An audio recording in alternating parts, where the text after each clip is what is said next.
and I was looking up at the sky and I was saying, I just want to die. And there were, I remember, six figures looking over top of me, and I couldn't see their faces. And they said, "No, you don't." And then is when everything changed because I could see 360 degrees. Kia ora, hello, hello. We are back. It's the Let's Talk Near Death podcast. I'm Kirsty Salisbury, the host of your show. This is the show where we talk about all things life, death, experiences in between, plus many other interesting things. My guest today is Patrick Gillespie. He had a significant experience when he was about 11 years old, changed him forever. It was a near-death-like experience. He's very creative, very, very creative. He has funneled his experiences through poetry and more recently written a novel, which the base of the novel is a near-death experience. He is a very interesting guy, very creative. We are chatting all things life, death, experiences in between. We talk about dreams, we talk about spiritual experiences, different realms. I'm excited to get into it. So, Patrick Gillespie, welcome along to Let's Talk Near Death. Thank you. So, you were 11 years old when you had your experience. What was going on in your life at that point, and how did this all play out?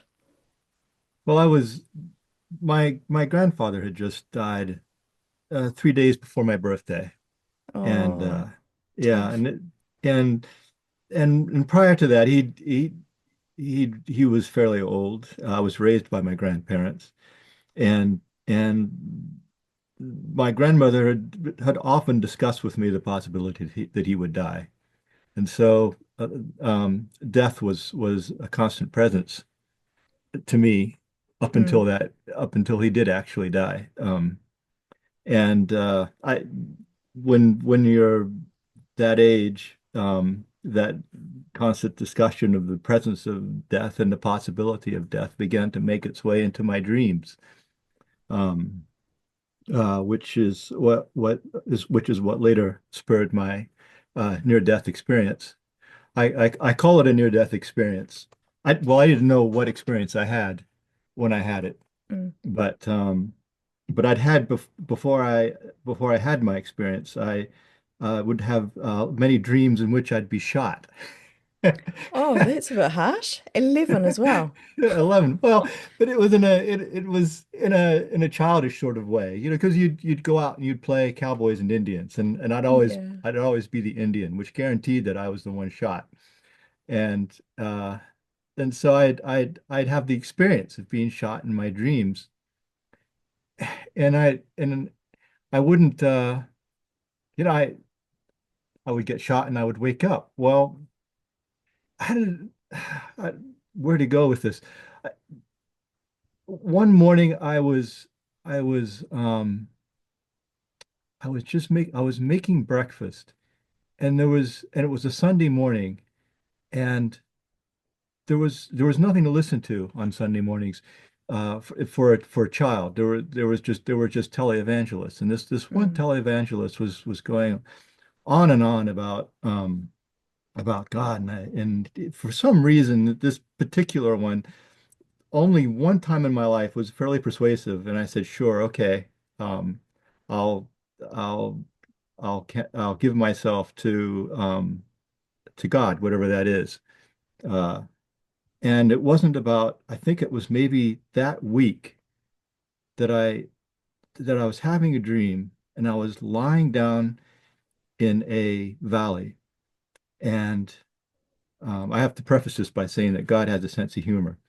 I was lying down in the valley, and I was looking up at the sky, and I was saying, I just want to die.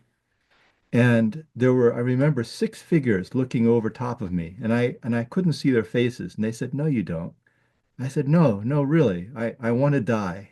I'm ready."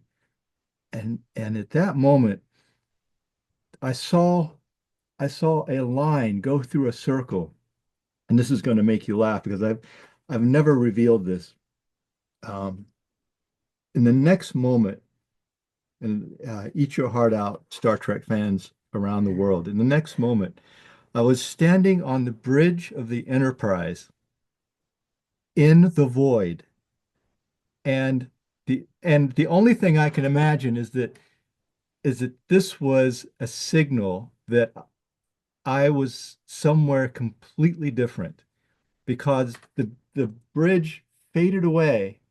I was in this space with a translucent wall surrounding me, a translucent, Mm. not a wall, but a barrier. And then is when everything changed because I could see 360 degrees. I could see in front of me, behind me, above me, below me, all at once, and that is inconceivable to me. Mm. And then that translucent barrier went away, and I was in complete darkness, complete void. I was thinking to myself, what has happened? Where am I? Because at that moment I was more conscious than I'd ever been. And that's when the light appeared to me on the upper right. And I don't know if I was going toward it or it was coming toward me because it approached me and came bigger and bigger. And then it enveloped me. And that the love, just the pure love, nothing was said. At that moment, I was done. At the ripe age of 11 years old, I had lived my life. Yeah. I was, yes, I was okay. We're, we're done now. I have died. Let's move on. And I don't remember what happened after that, but I remember moving out of that light and seeing something. I remember that having the knowledge of everything that had happened and everything that was going to happen, and I understood it all. It all made perfect sense. And I said to myself, how could I have forgotten this? This is so simple. And the only reason I can imagine having the memory of that is because I was so it, the death of my grandfather was hard on me.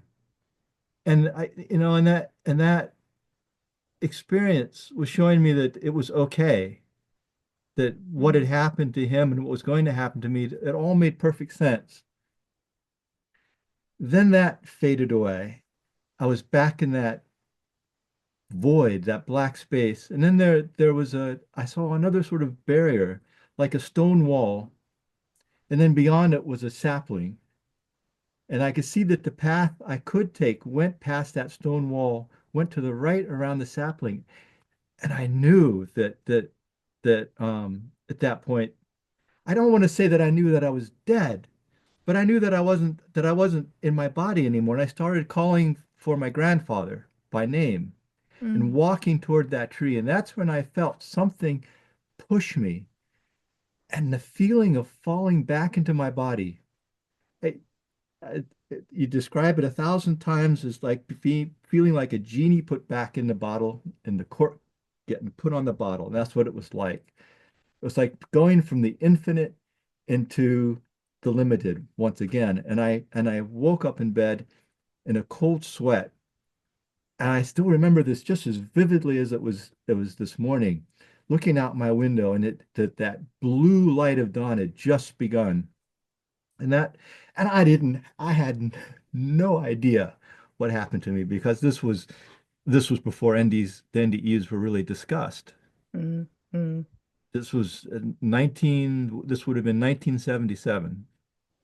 And I didn't tell anyone about it until I was 18 years old. And then it was just one person. And I never told my grandmother about it. Never did. Mm.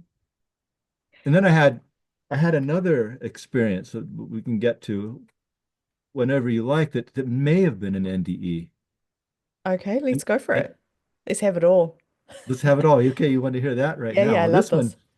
one, I don't know, this one I would have accepted as being a dream, except for one thing at the very end. But I'll get to that. And I was in a dream, and I came to a river, and there was a man waiting for me in a boat, and I knew that I should climb in the boat and he would row me across the river. And when I climbed into the boat, I was no longer myself.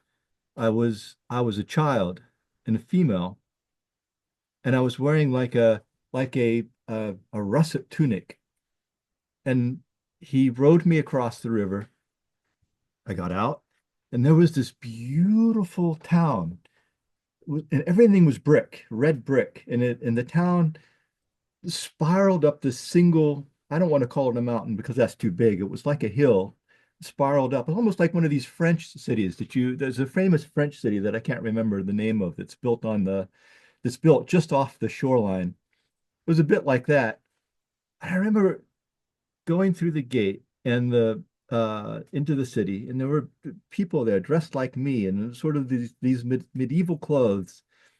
And I remember the brick road, and the thing that really struck me is that the feeling I had, the same feeling that I had that I was home. This Mm. just beautiful peacefulness, this joy. Everything that I saw was, I felt like I'd seen it before. I was home, and I walked up this brick, um, narrow brick road, and then I saw this building to the left. It was only 2 stories, just a brick building squeezed between others. And I went through the doorway and up a staircase, and I went into this room that was like a kindergarten, where there were other children playing, and there was a teacher there. And it was like I saw my toys. I recognized them. I'm so happy to be here. Finally, I'm back. And I just got busy playing with all my friends. And the morning went to the noon, and I saw that everyone was lying down to take a nap. So I thought, well, okay, I'm ready to take my nap. And that's when the teacher came to me. And this is what made me think, was this an NDE? Because the teacher said to me, you are not supposed to be here. This is not your time. You Oh, have to wow. leave. Yeah. Yeah. Classic words from an NDE. Yeah. Yeah, Ah, how unusual. yeah. And I said, no, I'm staying. I went to sleep and I woke up in my bed. Not in the room anymore, but back in the bed. Yeah. Yeah. Have you always had quite vivid dreams? I Is that have. something that you still have? Because I certainly have very vivid dreams. Sometimes I can't Oh, distinguish the dream to reality, and I carry the dream through my day. yeah. Well, Yeah, it's yes and hard. no, but they're incredibly vivid. I remember um I remember reading about one person's dream and being petty as I am. I thought, why haven't I had a dream like that? And he described it as he he described it as he was standing in a field, and he was surrounded, and he saw these animals circling him from a Mm, distance, and they're circling him, and he saw birds in the sky circling him. And he said, "What is going on?" And the animals went faster and faster and faster, and the birds went faster and faster, and they changed into this beautiful white light, which was the light of God, which is the light of creation. And he said, "Oh." And in my petty way, I was like, "Well, why haven't I ever had a dream like that? It's mm. really profound and meaningful." Because I hear so many other experiences, and they all make me petty and envious. And I'm like, you know, Yeah, don't get too envious because sometimes there's a lot behind them. There's a lot there's of a lot trauma, there's a behind. lot of work. Yeah, I a lot of know stuff that why. goes with it. Why can't I, do Reiki? And anyway, so then I had this dream where I was I was I don't remember jumping out of the airplane, but I was naked, falling through the sky as if I jumped out of an airplane, and I had no parachute on. And there were other people with me, men and women. We were all naked. And you know how you've seen skydiving with people making a circle, Yeah, yeah. right? Okay, so we're in the center of us. We were all going to die, but we were all so joyful because in the center of us, we were all holding a newborn baby. and the newborn baby was just so happy. And what really, and the whole time that this was happening, I don't know if you're familiar with it, but the slow movement of Beethoven's Seventh Symphony was playing. So there was, it was accompanied by this incredibly beautiful music and Yeah. tragic music, and but beautiful. And we all let go of the baby at the same time. And it was like, and to me, this experience was, oh, this is life. We come into this world and we're only going to be in it for a short amount of time. And we all know it. Mm. And it's kind of like this skydiving. And there's this beautiful newborn baby and joining us in this descent. And after the dream, I thought, yeah, that's kind of what it's like. Mm. And Mm. it wasn't fearful at all. It was just joyful that we were all going to have this experience. Yeah. Yeah. I love chatting dreams. I could talk about dreams for quite a while. Um, I think there's so much in dreams, and I think also they start to get me thinking about parallel universes and what's going on outside of this lifetime. Are we having glimpses of other things? Because, like I said, the dreams that I have are so real that I struggle to disconnect them from this reality that I'm in right now.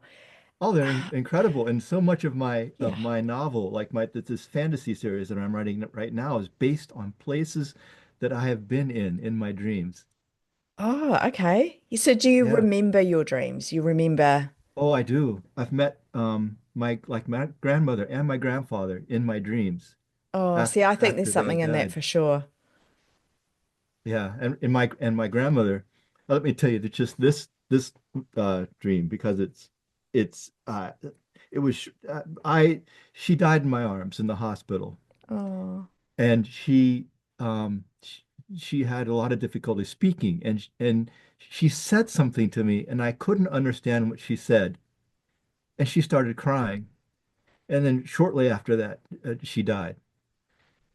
And sometime later, I could have been a couple of months later, I had a dream and I was in this hospital, and all this nonsense surrounding me, this dream nonsense that happens. But mm, there she was, and she was youthful and beautiful and healthy and vibrant.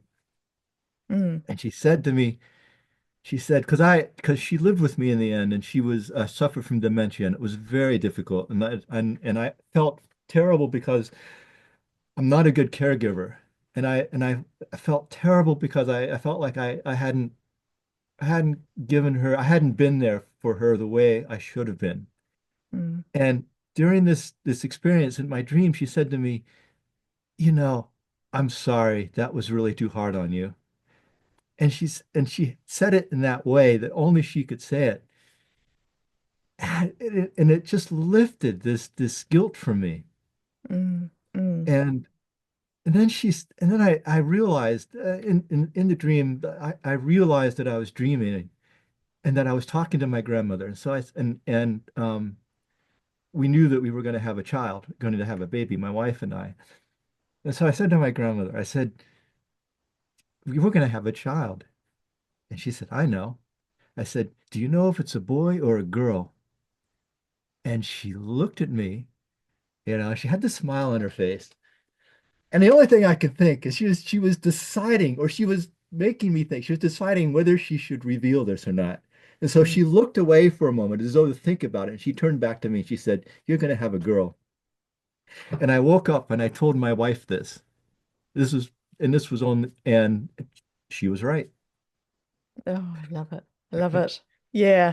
Oh, yeah. Dreams are so significant. I do think our past loved ones can communicate with us through dreams. I do think there's some interlap between reality and dreams. I love it. I want to go back to your experience though, Patrick, because I feel like you've shared some amazing stuff with us, and I just want to ask a few questions and close up a few thought loops that I have there. Oh, sure. The first one is your grandfather died 3 days before your 11th birthday, which is really quite tough. when you were in your experience and you talked about a stone path and a sapling, and you said you walked up and then someone or something pushed you, which is when you returned back to your physical body. That's Do you right. think that was your grandfather? I don't know. Because that was I my first thought was, oh, I wonder if that was the grandfather saying it's not your time. that's always been my thought. Okay, But okay. that it was what kind of who else would it be? Because I was calling for him in that moment. Yeah, yeah, yeah.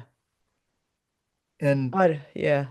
yeah, and it was just a hand on my chest, pushed me back. And there were never any words spoken during my NDE. I never actually saw anyone, Yeah, okay. which I kind of appreciate Yeah. because yeah, I it's giving me the freedom to just think about the experience as a profound experience and not as identifying it with like as a spiritual entity or anything like that. Mm, mm. Yeah, just taking it as it is, I suppose. Very important question. You talked about Star Trek. You talked about being on the bridge. Are you a Trekkie fan? Are you into Star Trek? Oh, when I still love it, but I told you it was an important question. when I was 11 years old, I loved it. I loved Okay. Star Trek.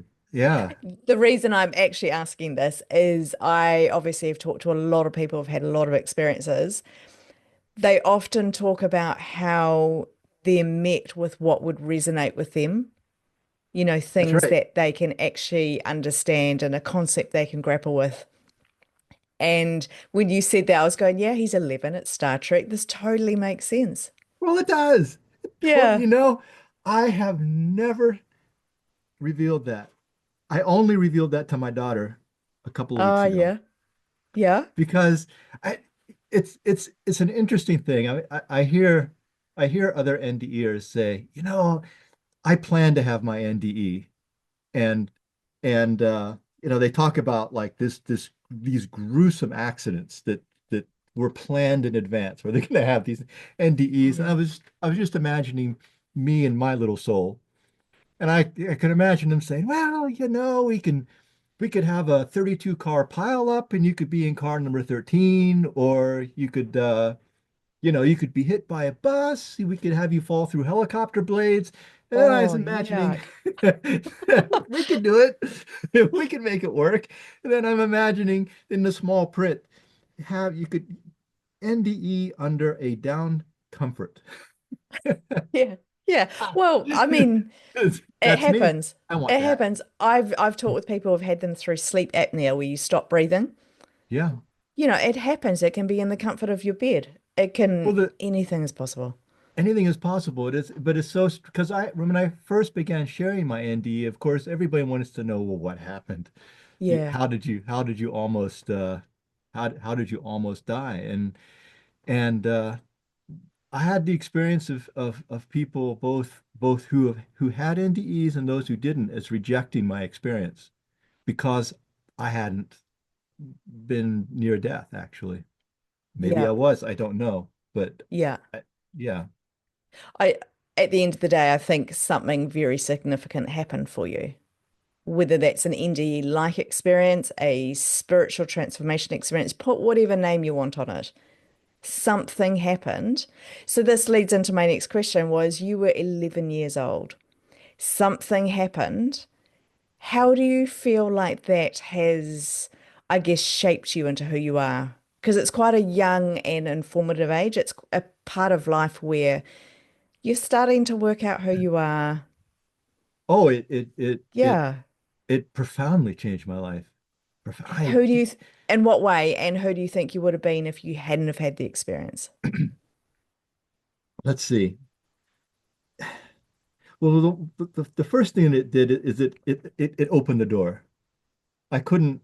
it- where do you once you've had that experience and you realize that you're not your body, but you've actually, I know I joked that I met God, um, but where is there anything you don't believe at that point? Mm, When, and this was, how to describe it?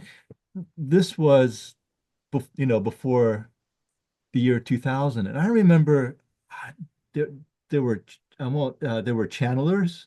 Um, there were books being published by psychics, mm, predicting what was going to happen in the year 2000. And there was a period of time in my teens and very early 20s where I was willing to believe everything. mm, And it turns out that a number of those channelers were fraudulent. It mm, turns out that a number of the psychics, some of them well known, who made predictions concerning year 2000, they were all wrong. They did not turn out to be true. And and that shook me. And after that experience of being disappointed by, because I don't want to call them, well, okay, I don't want to call them grifters, but I just did. There are a lot of people who take advantage of other people's beliefs, as you know.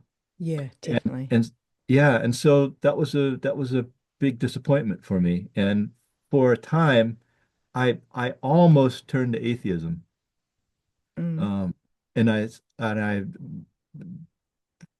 I studied the scientific method, and I tried to understand how it worked, how things were proven or disproven. And I think that was good for me. Because then when I did come back to accepting my near-death experience as being something significant and real, I had the language to defend it and the language to interrogate it. And it allowed me, when I listened to other people, to experiences, to say, to accept it within the framework of trust. I don't know if I'm expressing myself well, but yeah. yeah, that's the effect it had on me as a child, is that it initially made me want to believe everything, and then um there was disappointment, and then I came back to it in a more mature way, I would say. Yeah, so you said that you didn't talk about it till you were 18. So that's a good 7 years. That's right. What was it like when you did talk about it? Are you talking about that's when you came back to it with a more mature outlook? No, that was still when I told a friend about my experience when I was in college.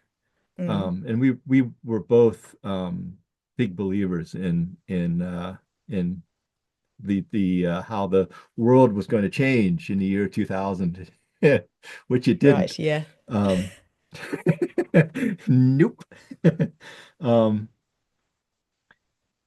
so and he was receptive to the experience, which was nice, which made it easier for me later on to share it with others. But like I say, I never shared it with my grandmother. I remember sort of feeling around the edges with her, and because uh, she was a very practical person, and I remember once she said, you know, once when I was lying in bed, I remember leaving my body and looking at myself in the bed, and I just thought, well, that was a silly experience, and that, Yeah. and that was where she left it. And I said, well, okay, I'm not telling you about my experience. But, Oh, okay. Yeah. and but the one takeaway that I took from that was that I think that everybody, at least once in their life, the door is cracked a little bit for them. Mm, Everybody, to a greater or lesser extent, they're given a chance to see that they're not just this human being, this mm. who's going to disappear from the face of the earth. Yeah. And Yeah. Sorry, you carry know, on. no, I was going to say, and some people recognize it for what it is, and some dismiss it. Mm, mm. it's quite cool. It's very cool. So you then got into poetry, or were you into poetry before this happened? I mean, that's quite young, but Well, were you creative as a kid? I was creative as a kid. And I had just started writing little poems, little Valentine's Day poems, and I just started my first novel at the age of 11, Wow, which is was that, sorry. I'm no, I'm laughing because it at the age of 11. So my novel basically amounted to the Poseidon Adventure with sharks. I love it. I And, love it. I got to about three paragraphs into my novel. And all the everyone had leapt from the sinking ship and they were surrounded by sharks. I said, now what? Yeah, That I've was done the end of three the novel. paragraphs. After The end. Everybody died. the end. Oh, oh. So tell us about your novel, Patrick. I love, for starters, that you have done a novel where it's around the theme of a near-death experience. Because there's a lot of research books out there. There's a lot of shared testimonies. There's a Yeah, lot of books about death and dying. But to have a novel based on this, I don't know of too many. I know of some, but not too many, where that's the theme of the book. right. Well, it's not in my nature to sit down and write my autobiography or my memoir, describing Mm. my near-death experience. And my way of doing it was to write the novel. And and let's see, I took some of my experiences from my near-death experiences, and I also incorporated experiences that others have had as a result of their near-death experience, and made this character out of it. This girl who at the outset of the novel, um, her mother and father are going through a divorce, and the father offers to drive them into town to sign the final divorce papers, and as he's doing so, he tries to kill them all by driving them Oh, off that's of a harsh. bridge. Yeah, and the girl has almost drowns and has a near death experience in which she sees that the Hurricane Irene, which is a hurricane that hit Vermont, Mm, um, is going to hit the state, and that the rest of the novel, in part, in a small part, is her trying to figure out what to do with this knowledge and how to relate to people after she's had her NDE, because sometimes she can hear the thoughts of other people, mm, uh, which at first makes enemies with another girl, but once they begin to understand each other, they become fast friends. But the novel's essentially about her and her mother rebuilding their lives after this attempted murder, and she'll have a second NDE toward the end of the novel. oh, you're giving out the ending. Oh, Yeah. maybe don't say anymore. Yeah. Oh, I love it. I Well, the look fun forward is in to the reading that. journey. The fun is not in the ending in this particular novel. Okay. Yeah. Fantastic. I love that because, yeah, like I say, there's not too many of them out there. We will put details on how to get hold of your novel. I look forward to having that myself and having read through there. And so if you're interested in that, you're listening along, just have a look in the notes down below. There'll be a link for that. Um, yeah, where else do we need to go, Patrick? Oh, let's see. Um, uh, in the course of, I think I mentioned this earlier, in the course of learning how to write poetry and studying poetry, uh, one of the poets that I studied really in depth quite recently was as Emily Dickinson, and I just wanted to share with you and maybe with listeners. This might be as close to a an artist having described what might have been, I don't know if it was, Emily Dickinson was the great poet of death, but might have been Mm. her own near-death experience. It's just so incredible to read it. And Okay. Read, let's listen. This sounds great. Yeah, well, it's fairly short, and it's broken down to quatrains. And the first one is, "It was a quiet way. He asked if I was his. I made no answer of the tongue, but answer of the eyes." What she's describing is is communicating telepathically. So she's describing, if you read this poem as an ND, she's describing someone appearing to her, asking if she was his, and the answer not being by the tongue, but through the eyes. And you hear that all the time. Mm, Then she writes, "And then he bore me on before this mortal noise with swiftness as of chariots and distance as of wheels." So now she's describing leaving the body, like going through the tunnel.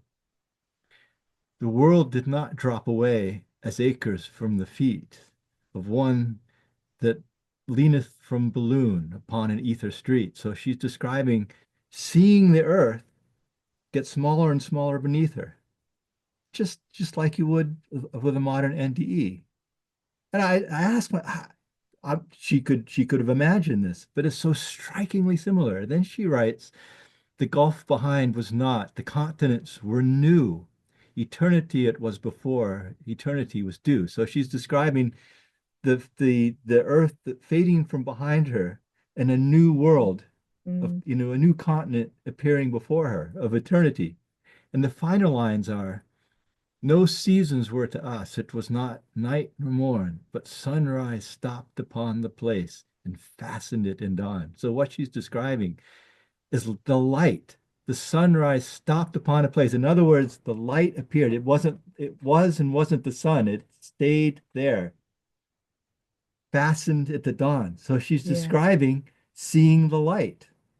I just thought I would share that because it's such an astonishing poem. It really makes me think that because a biographer said that she may have suffered from epilepsy, which may have Mm, been the reason why she was reluctant to go out into the world because it was a stigma. And it's certainly possible during an epileptic experience to have an NDE. mm, So mm. I just found that astonishing, how similar at every stage it was to what we hear described by people who've had Yeah. these experiences. I think I'm going to have to go back and listen again. Yeah, I just have to go and revisit it, I think is what I'm trying to say. There's a lot more words in my head, but that's basically what I'm trying to say. Go revisit it. So interesting because these experiences date back for so far. They've kind of always been there. And like you say, whether it's a clinical near-death experience where there is actually a purpose or a reason for death, or it's a near-death-like experience or a spiritual transformation experience or out of body or whatever the name on the packet is, That's right. Yeah. they're so unique. They date back for as long as we can remember. And I have just heard so many different types and styles and unique experiences, and then also some that are very, very similar. So Well, I really like it. it's being writing poetry and writing stories. To me, the NDE is a poem. Everything that happens in it is a metaphor. And the NDE as a metaphor and as a poem is specifically for the person having it. The person having it will understand intuitively all the metaphor, all the symbols, all the archetype that they're experiencing in that NDE because it's for them. And I not only NDEs, but I see life as being like that, as being a metaphor for what you wanted to experience in this life. Mm, And so I don't know what a good example would be, but the Native Americans, and I've always felt a very strong connection to the Native Americans. Like I said earlier on, I was always the Indian when we played Cowboys and Indians. Um, when they would want to have a spiritual experience, they would be sent out to seat themselves somewhere. And the instructions were, don't look for something grandiose. Don't expect Mm, the Great Spirit to appear before you. It could be something very simple, something that catches your attention, something like a beetle crawling mm, onto your knee. That mm, could be it. That could be the communication. And to me, that's what the NDE is. These for one of us to listen to someone else's NDE, we could ask ourselves, well, what's the significance of that? But to the person having that experience, that could be something very quite profound and quite mm, meaningful.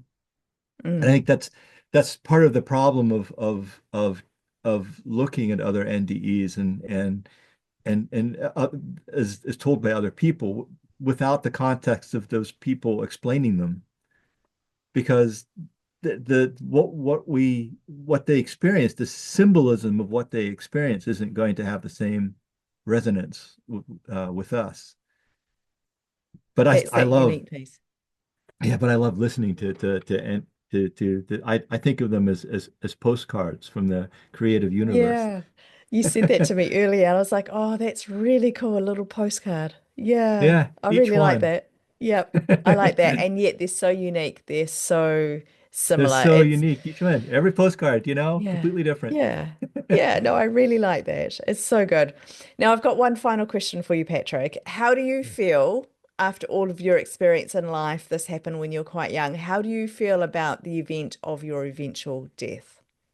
Right. Eventual, yeah. Yeah. Yeah. Um, It's not coming soon, I hope, but eventual. that's just, um, what did Mark Twain say? He wasn't scared of death, but he didn't want to be there when it happened. But who wants to suffer? But um, I can't wait. I, Oh, I exciting. I can't wait. I can't wait to go back to that city and that room that I saw. And I can't wait to play with my friends. I can't wait to go back to this city that I visited with this beautiful stone square with archways surrounding it. And um there were birds flying around me, but they weren't birds. They were what is it, the folded paper? Oh, the Uh origami. yeah, they were origami birds. And they were Wow. flying around me. And I want to go back to that. I want to see that again. And I want to go back and there's ah um what else did I there was this neighborhood that I saw with a waterfall coming from a balcony and falling over the floor beneath, and people sitting in the lower balcony with the waterfall going over them. And I remember thinking, God, I've been here before. This is beautiful. And so I want to see that, and I want to see this. And this is going into my fantasy novel. There was this cave that was almost what was miles to the left and miles to the right opening, and in this cave was an ocean. And I want to where's that? It was Mm. incredible. I don't want to see that. Yeah, so I'm to answer your question, that was the long answer. I can't wait Yeah. to have that feeling again of being home, Oh, of that joy. I You love know, it. Oh, look, I do, it's because I get quite excited about the concept of it, about being there. I worry about my family. I worry about leaving behind stuff. So that's the part that I go through. yeah, but Um, like I said in my ND windows, and I was like, what? I forget it. I'm done. Yeah, yeah, that's it. And so Yeah, all of once these you're there. experiences, exactly. So many people, like we're only hearing from the people who it wasn't their time. They That's chose right. to come back for whatever reason, and I can understand that piece. I really can. We're not hearing from however many percentage, we'll never know that number, actually choose to stay. But when you're there, some people are like, are really grappled because it was so amazing, Oh yeah, but you I hear that all the knew I had to time. come back. Yeah. Yeah, yeah. But Yeah. and all I experienced was being in the light, and I was done. Yeah. I was My done. At 11 years old, long, I was done. yeah, 11 years old, my long life is behind me. This Oh, it's so good. It's so good. Well, Patrick Gillespie, thank you so much for coming on and sharing it. I love your creativity.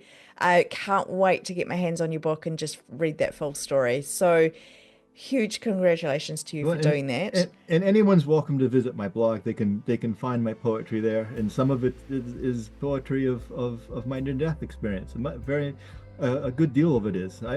My near-death experience finds its way in so much of what I write. Oh, yeah, because it's such a big part, right? Such a big part Yeah, of who it's you are, your huge. experience. Yeah. So, yeah, again, just have a look down in the show notes. All the links will be there. Go and check it out. So, yes, Patrick, thank you so much for joining me for this conversation. It's been super interesting. Well, Thank you. thank you. Thank you.